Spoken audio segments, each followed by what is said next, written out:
Good morning, good afternoon, good evening, everybody, wherever you are. Ndị ichie, ndị nze, ndị ọzọ, ekele m unu na ọkwa na nwanne unu nwanyị na-ekwu. So today I've come to discuss something very, very important. So a lot of people have actually been discouraged and also have been discouraging others from having what we call besties, right?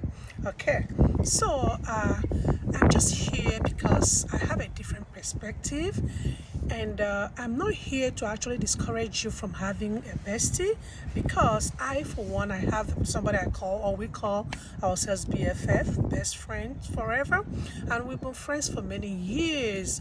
Even from the time our children were little, we've been friends for over 20 years.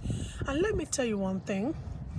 The only person or people that I blame are those who do not choose their besties wisely.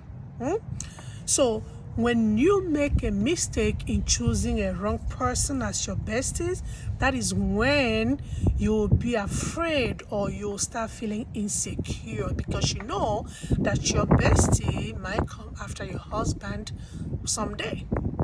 But if you go out there and you look very well and pick somebody you know that is truly a human being, because to me, somebody who is a human being cannot go after your husband. He will not want to, have any type of relationship with your husband. Okay, so what I'm saying is that we have to be very, very careful. We need to be sure of who we call our bestie. It has to be somebody that you trust, that you know very, very well. For example, I'm just like hearing about the story of Mimi and Nimi, right? The two besties that Mimi, started dating Nimi's husband, and people were, bashing her and blaming her for having a bestie to begin with. And I do not see anything wrong in that, in having a bestie. The only problem that I see there is that Nimi did not choose a good person to be her bestie. She did not choose somebody who has conscience. She did not choose somebody who is smart. She did not choose somebody who is enlightened. She did not choose somebody who is brilliant and smart, because when you choose somebody who has all these qualities that I just mentioned now, the person would know not to go after your husband. Yes, especially as a full-grown adult. Every adult knows that there are some boundaries that you cannot cross. That somebody is your best friend does not mean that you're going to sleep with her husband, no matter what.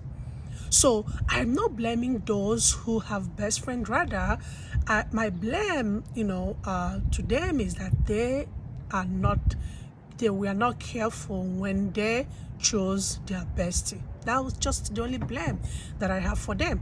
And I don't want other people to be discouraged from having a bestie, because, there are really good people out there. Everybody is not wayward. There are so many people there who still have self-control, right? There are still so many people out there who would not, even for whatsoever, even if they're given $1 billion, they would not sleep with their friend's husband. There are so many people like that. I have a bestie. Yes, we've been best friends for over 20 years, like I said before. But you know what? I'm not even gonna, for whatsoever, tell my bestie to come and stay with my children in my house when I'm not there. What is she going to be doing there? What do I expect her to do? And I can't do that. And I cannot go to my bestie's house to stay, when she's not there. I can't do that. So there are things that people, no matter how close you are, that you cannot encourage. You don't encourage things like that. So I cannot, even my bestie, do you know what? I don't have my bestie's husband's number. My bestie does not have my husband's number. Yes. And we've been friends for over 20 years. So that's what I'm trying to say. That you guys are best friends does not mean that your husband is going to be entangled or be part of that relationship. No. Your bestie, yes, is not your husband's enemy. They talk, they create, when they say. But he should not be contacting your bestie, and your bestie should not be contacting her. As simple as that. So people, I encourage you to go ahead and have besties, but just be careful and know the type of person that you call your bestie. So like I said, know who you want to call your bestie, and know that there are some things that you do not encourage, no matter how good of a person that person is. Yes, even a bestie who have conscience would not even want to come to your house and sleep over when you're not there, no matter what. Even if you want her to watch after you watch your children, she would tell you to bring those children to her own house so she can babysit for you in her house. That is what I would do, and I know my bestie would do exactly the same thing. If my bestie would have wanted me to babysit when her children were small, I would have told her, oh, bring them to my house. And the same thing, if I had wanted her to babysit for me, she would do the same thing and tell me, you know what, why not bring them to my house? So, that is the right thing to do.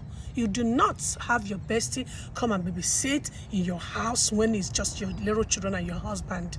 What do you expect that will happen? So sometimes I do not understand how people, think sometimes.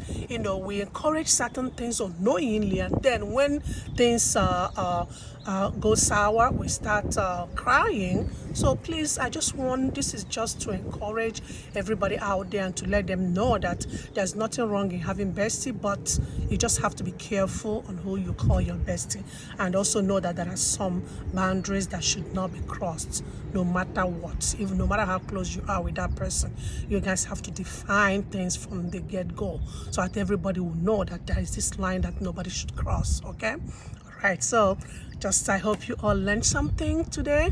Okay, catch your phone. Okay, bye bye guys.